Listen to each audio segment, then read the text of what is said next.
is Akanksha, your chemistry teacher. You're welcome in this प्यारा सा channel RRD Academy. कैसे हो आप? आई होप आप बहुत अच्छे होगे और बहुत अच्छे से अपना पढ़ाई कंटिन्यू कर रहे होगे। तो आज हम लोग क्या पढ़ने वाले हैं आपको पता चल ही रहा होगा। आज पता है क्या पढ़ने वाले हैं?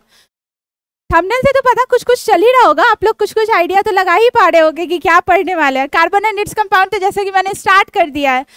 तो अब कार्बन से जो कंपाउंड बनेगा जिसमें बहुत नंबर ऑफ कार्बन एटम्स होंगे, उसका नेमिंग करना थोड़ा सा बस जानेंगे, पूरे अच्छे तरीके से नेमिंग नहीं, क्योंकि अभी अगर हम ज्यादा बता दिए तो ज्यादा बाउंस करने की संभावना रहेगी। तो अभी ना आपको इस तरीके से बताएंगे, बस ना आप कंपाउंड देखो, नंबर ऑफ कार्बन एटम्स देखो, देन उसका नेमिंग कर पाओ, बस अभी हाइड्रोकार्बन तक का। ओके, देन उसके बाद हम लोग देखेंगे IUPAC नोमेनक्लेचर, कॉमन नेम क्या है। IUPAC ऐसा होता है ना, इंसान का दो नेम तो होता ही है, एक घर का कुछ अलग नेम होता है जिसको निकनेम बोलते हैं, एंड स्कूल का कुछ और नेम, स्कूल या कॉलेज ऑफिशियल कुछ और नेम होता है। उसी तरीके से कंपाउंड्स के भी नेम होते हैं। IUPAC नोमेनक्लेचर मतलब जो इंटरनेशनली यूज होता है, ऑफिशियली यूज होता है। कॉमन नेम मतलब जो ऐसे ही हम लोग नॉर्मली बोल देते हैं, जिसको निकनेम बोलते हैं, इंसान का जो नाम रहता है घर पे उसको निकनेम बोलते हैं ना, एंड ऑफिशियली नाम तो ऑफिशियली नाम से ही अक्सर पुकारा जाता है। वैसे ही कंपाउंड्स के भी नेमिंग होते हैं, तो वो सब भी सीखेंगे। आज जानेंगे कि अगर हम लोगों को कंपाउंड्स मिला, उसका अगर हम लोगों को नेमिंग करना पड़ा तो किस तरीके से देख के कर सकते हैं। कार्बन एटम्स के नंबरिंग को देखते हुए उसका हर जगह पे कोई भी पार्ट्स हो, कोई भी टाइप्स हो हाइड्रोकार्बन पे, वो कैसे लगता है, कैसे यूज होता है। कि अगर नंबर ऑफ कार्बन एटम्स 1 है तो उसको किस तरीके से स्टार्ट करेंगे, उसका नेमिंग 2 है उसको किस तरीके से स्टार्ट करेंगे। बिना टाइम वेस्ट किए हुए स्टार्ट करते हैं। बस आप लोग नोटबुक लेके बैठ जाओ एंड वीडियो को फुल स्क्रीन पे देखोगे, एंड लास्ट टाइम हमको बताओगे जरूर कि आपको कैसा लगा ये वीडियो। स्टार्ट करते हैं। तो अब ये देखो, प्रीफिक्स मतलब क्या होता है? कोई भी नाम के पहले जो आता है। प्रीफिक्स मतलब कोई भी वर्ड के जो पहले यूज होता है, बिफोर। जिसको हिंदी व्याकरण में क्या पढ़ते थे? उपसर्ग पढ़ते थे। याद आया कुछ? में भी याद आया ही होगा। तो वही जो भी वर्ड के पहले हम लोग लगाते हैं, मतलब इसमें क्या हो रहा होगा, कार्बन कंपाउंड का जब नेमिंग करेंगे तो स्टार्टिंग में जो भी वर्ड लगाएंगे ना, वो कौन कौन सा वर्ड लगेगा, वो प्रीफिक्स ये बताएगा हमको कि कहाँ पे कौन कौन सा वर्ड यूज करेंगे। इसके एग्जाम्पल भी देखेंगे और भी अच्छे से क्लियर होगा। अगर हम लोगों के पास ये जो 1 2 3 4 ऐसे करके 10 तक जो दिया है, आपको अभी 10 ही तक पढ़ना है। कार्बन के 10 एलिमेंट्स को ही यूज करके फिलहाल कंपाउंड्स बनाना है, या दे दिया जाएगा आपको कंपाउंड्स और उसका आपको नेमिंग करना होगा। ये जो दिया है ये क्या है? Number of carbon atoms.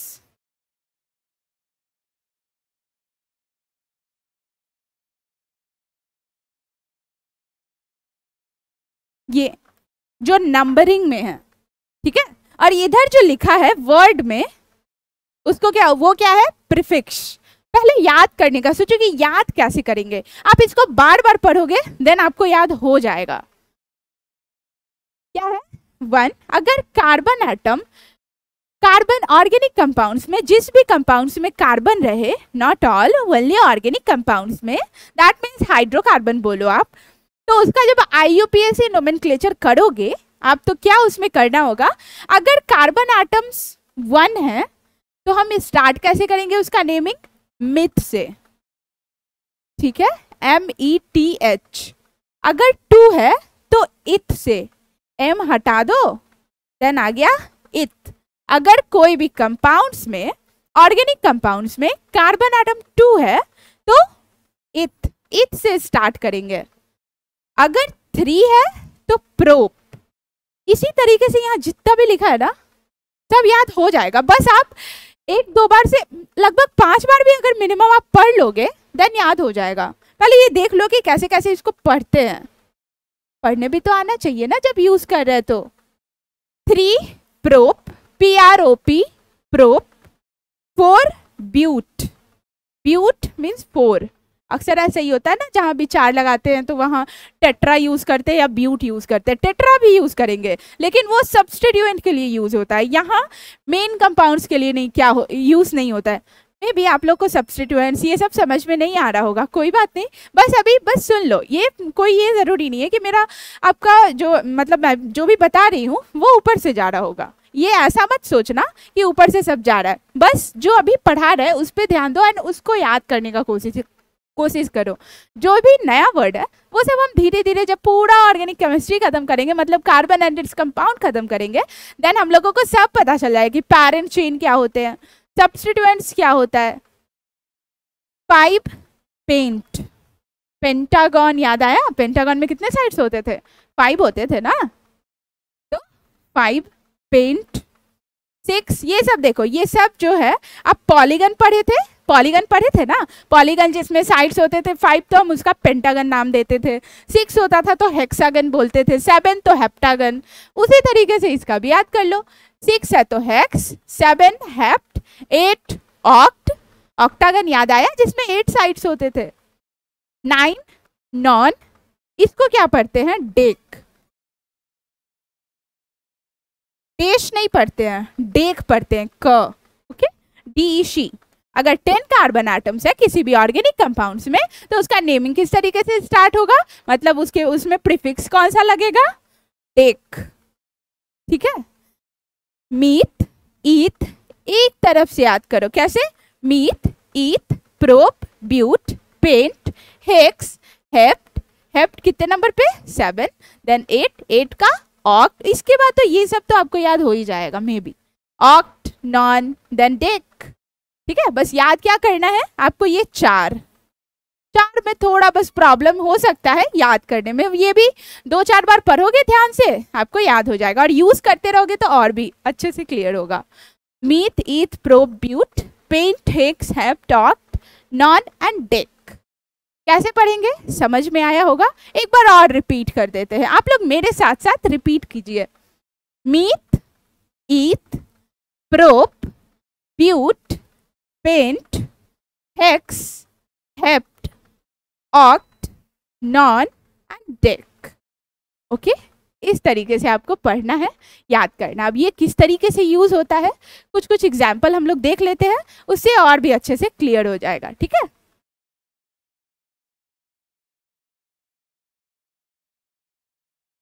अब एग्जाम्पल में अभी हम ना कुछ कंपाउंड्स दिखेंगे, बस आप उसको देखो कि उसका हम नेमिंग कैसे कर रहे हैं। ये मत सोचना कि ये कंपाउंड कहाँ से आया, ये याद कैसे होगा, ये बना कैसे, ये सब अभी नहीं सोचना है। फिलहाल आप देखो वो कंपाउंड्स, उसका स्केलेटल स्ट्रक्चर देखो, देन उसका हम लोग नेमिंग बस करना जान रहे हैं। अभी धीरे धीरे आगे पढ़ेंगे तो वो कंपाउंड्स भी बनाना हम लोग सीखेंगे एंड केमिकल फॉर्मूला भी बनाना सीखेंगे, इसलिए ज़्यादा टेंशन नहीं लेने का। बस अभी नेमिंग आपको सीखना है कि किस तरीके से नेमिंग हम लोग कर रहे हैं, किस तरीके से इस प्रीफिक्स का यूज कर रहे हैं।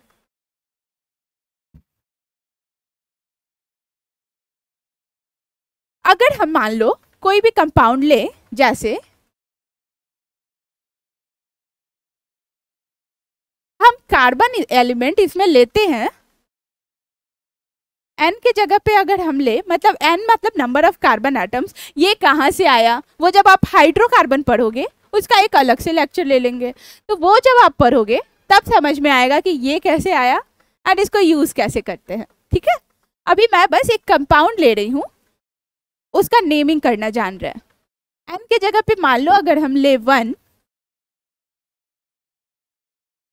मान लो ये कंपाउंड लेते हैं CH4, C1H2, 2 1 2 + 2 4, CH4। इसका नेमिंग कैसे करेंगे? कार्बन एटम्स इसमें कितना है, कितना कार्बन एटम्स इसमें यूज हो रहा है, पहले इसका स्ट्रक्चर भी जान लो कि किस तरीके से बनाते हैं। तो पहले आपको ये पता होना चाहिए कि कार्बन जो है वो बॉन्ड कितना बनाता है, ठीक है, कितना बॉन्ड बनाता है पता होना चाहिए। ये भी टेट्रावैलेंसी इसी के पास होता है ना, टेट्रावैलेंसी का पावर, टेट्रावैलेंस इलेक्ट्रॉन इसी के पास तो होता है, मतलब टेट्रा मीन्स 4 बॉन्ड ये बना सकता है, मतलब इसको 4 एलिमेंट्स चाहिए होंगे। और इस सब में यहाँ H लगा है, और ये फॉर्मूला क्यों यूज होता है, किस तरीके से यूज करते हैं, ये आप ज्यादा अभी सोचो मत, बस देखो कि मैं यूज करके ये बना रही हूँ, ये बनेगा कैसे वो आपको नेक्स्ट लेक्चर में पता चलेगा, हाइड्रोकार्बन जब आप पढ़ोगे। ऐसे सब हर इलेक्ट्रॉन इसका यूज हो गया, शेयर कर लिया एक दूसरे हाइड्रोजन एटम के साथ। अब इसका नेमिंग कैसे करेंगे, है क्या ये 1 कार्बन एटम। अब 1 कार्बन एटम रहता है तो कौन सा प्रीफिक्स लगाते हैं, स्टार्टिंग में कौन सा था, मिथ था, तो वही मिथ लगाएंगे, मिथ मिथ। अब इसके आगे ये जो है 4 इलेक्ट्रॉन है, इस फॉर्मूला पे जा रहा है, तो ये फॉर्मूला जहां होता है ना, ये फॉर्मूला जहां अप्लाई होता है उस हाइड्रोकार्बन को हम बोलते हैं एल्केन। फिलहाल बस याद कर लो या समझ लो, ठीक है। तो जो भी एल्केन वाले फॉर्मूला से कंपाउंड बनता है उसके लास्ट में हम लोग ये लगाते हैं, क्या, ANE। तो मिथ किस फॉर्मूला पे जा रहा है, इस फॉर्मूले पे, CnH2n+2। फॉर्मूला से यहाँ मतलब नहीं है, आप ऐसा मत सोचो कि अरे ये फॉर्मूला याद करना पड़ेगा, ऐसा नहीं है, इसमें हमको याद भी करना नहीं है। यहाँ देखो क्या किए, फर्स्ट ये एल्केन क्या होता है, सिंगल बॉन्ड, जिससे जिससे कार्बन जो है सिंगल बॉन्ड से कनेक्टेड होता है तो उसको बोलते हैं क्या, एल्केन, ठीक है। अब जब सिंगल बॉन्ड से कनेक्टेड है और इसका हमको वैलेंसी पता है, चार ही बॉन्ड बना सकता है, तो हम बना सकते हैं कंपाउंड खुद से। ये फॉर्मूला तो बस ऐसे ही है कि अगर बड़ा बड़ा नंबर लेना पड़े तो उसके लिए हमको स्ट्रक्चर नहीं बनाना पड़े, इतना बड़ा उतना बड़ा तो पेज भी नहीं होता है, फिर दिक्कत हो जाएगा ना, तो उतना बड़ा नहीं बनाना पड़े और इस फॉर्मूले पे पुट करें, जैसे 10 लेके बताएंगे, ठीक है, इस फॉर्मूले पे पुट करें और हम लोगों को कंपाउंड मिल जाए। मिथ कौन से पार्ट का है, एल्केन का है, तो उसका लास्ट वाला नेम इसमें ऐड हो जाएगा, मिथेन हो गया इसका IUPAC नेम। जहां भी CH4 देखोगे तो उसको क्या बोल सकते हो, उसका नेम क्या बोल सकते हो, मिथेन, ठीक है। अगर इसी के जगह पे अगर हम लोग N के जगह पे मान लो 10 लेते हैं, ठीक है, C10, 2 × 10 20, 20 + 2 22, H22। इस फॉर्मूला पे बनाए, मतलब लास्ट वाला क्या होने वाला है, ANE। कितने कार्बन यूज हो रहे हैं, 10। जिस पॉलीगन में 10 साइड्स होते थे उसको क्या पढ़ते थे, डेकागन, तो डेक वहां से प्रीफिक्स उठा और यहां आ जाएगा डेक।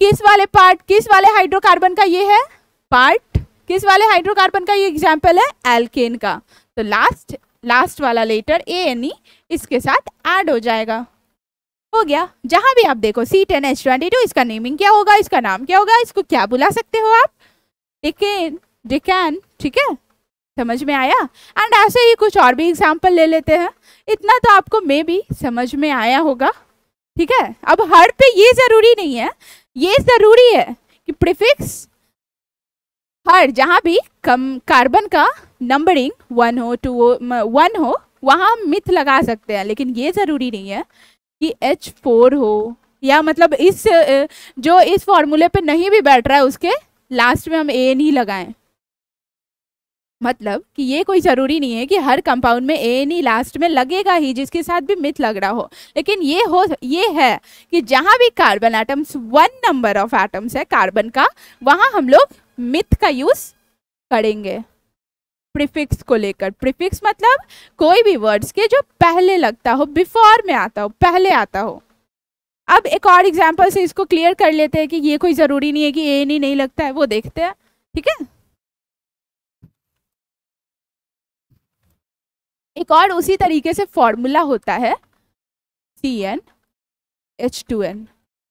इस वाले फॉर्मूले पे जितना भी कंपाउंड कार्बन का बनेगा उसको बोलेंगे एल्कीन। क्या बोलेंगे, एल्कीन। तो उसके लास्ट में क्या ऐड होने वाला है, जो भी हम उसके साथ प्रीफिक्स यूज करेंगे उसके लास्ट में क्या यूज होने वाला होगा, ENE यूज करेंगे, नॉट ANE, ठीक है। ये स्टार्ट होता है 2 से, 1 इस पे नहीं डालते हैं, वो पता चल जाएगा जब आप हाइड्रोकार्बन लेक्चर देखोगे। मान लो लिए 2, क्या बनने वाला है, C2H, 2 × 2 4, कार्बन एटम्स कितने यूज हो रहे हैं इसमें? 2 कार्बन एटम्स। तो जिसमें 2 कार्बन एटम्स यूज होते हैं, स्टार्टिंग से पढ़ो किस तरीके से पढ़े थे, प्रीफिक्स को याद किए थे, मीथ, इथ, एम कैंसिल हो जाता था, इथ बच जाता था, तो क्या होगा इथ। कौन से हाइड्रोकार्बन का ये पार्ट है, कौन से हाइड्रोकार्बन का एग्जाम्पल है? एल्कीन का। एल्कीन का क्यों है, एल्कीन क्या होता है वो भी पता चलेगा। फर्स्ट अब अभी बस देख लो और समझ लो। तो इसमें क्या यूज होगा? ENE। ठीक है, अब इसी में हम 10 यहाँ एग्जाम्पल लेके देखते हैं क्या होता है। N इज इक्वल्स टू अगर लें 10 तो क्या हो जाएगा? C10, 10 2 जा 20, H20। इसका क्या नेम होगा? आप लोग बताओ तो क्या होगा, बता सकते हो आप? क्या देखेंगे फर्स्ट, कितने कार्बन एटम्स इसमें यूज हो रहे हैं, कितने कार्बन एटम्स इसमें लग रहे हैं? 10 कार्बन। मतलब क्या होने वाला है? 10 साइड्स वाला पॉलीगन्स को किस तरीके से पढ़ते थे, उसको क्या बोलते थे? डेकागन पढ़ते थे ना। तो यहाँ भी क्या होगा, यहाँ 10 कार्बन मतलब डेक यूज होने वाला है, प्रीफिक्स। लास्ट में कौन सा लेटर लगेगा? ये इस फॉर्मूला से बना, मतलब ये एल्कीन का एग्जाम्पल है, तो एल्कीन का लास्ट 3 लेटर इस पर डाल देंगे। डेकीन हो गया, इसका नाम क्या? डेकीन। देखो उसमें भी हम लोग डेक यूज किए थे, डिफरेंट क्या था? ANE डिफरेंट था, डेकेन था, यहाँ डेकीन है ना। फॉर्मूला से डिफर कर रहा है ना, लेकिन ये डिफर नहीं कर रहा है। वहां भी 10 कार्बन एटम्स था, यहाँ भी 10 है, तो हम लोग क्या कर रहे हैं? डेक का डेक ही यूज कर रहे हैं, तो प्रीफिक्स चेंज नहीं होगा। कार्बन एटम्स नंबर देखो एंड प्रीफिक्स आप वही लगाओ जो अभी आप देखे, 1 to 10 तक हम लोग देखे, वो आप एकदम अच्छे से कंठस्थ याद कर लेना। ठीक है, अब ये देखो इसका एक आप स्ट्रक्चर भी देख लो जिससे और क्लियर हो। उसमें क्या हो रहा था कि जो कार्बन एटम्स था वो सिंगल बॉन्ड बना रहा था। इसमें देखते हैं क्या करता है। C2 2 कार्बन है, ये डबल बॉन्ड बनाता है, और हाइड्रोजन तो सिंगल ही बनाएगा बॉन्ड, तो उसके साथ तो डबल पेयर कर नहीं सकता, इसीलिए ये एल्कीन के कैटेगरी में आता है। ठीक है, समझ में आया कि एल्कीन के कैटेगरी में? थोड़ा बहुत सा समझ में आया होगा, ये अच्छे से क्लियर होगा जब आप हाइड्रोकार्बन का लेक्चर देखोगे। मे बी आज के लेक्चर में आपको ये पता चला होगा कि प्रीफिक्स का किस तरीके से हम कार्बन कंपाउंड्स के नेमिंग में यूज कर रहे हैं। आप लोग का यही टास्क है कि आप 1 to 10 पूरा प्रीफिक्स अच्छे से लर्न कर लोगे। ठीक है, उसका बार बार यूज करोगे, आपसे बन जाएगा। ठीक है, आपको जो अभी 2 फॉर्मूला लिए उसी पे वैल्यू पुट करते जाओ 1 to 10 एंड बनाओ, उसका नेमिंग करो। यही रहा आपका होमवर्क। ये बहुत सारा प्रैक्टिस करोगे देन बहुत अच्छे से क्लियर होगा। नेक्स्ट लेक्चर हाइड्रोकार्बन वाला वो भी जरूर देखना। ठीक है, इसके बाद फर्स्ट आप लोग प्रीफिक्स याद करो। अभी के लिए बाय बाय, मिलते हैं नेक्स्ट लेक्चर में यही हाई जोश के साथ। Bye bye.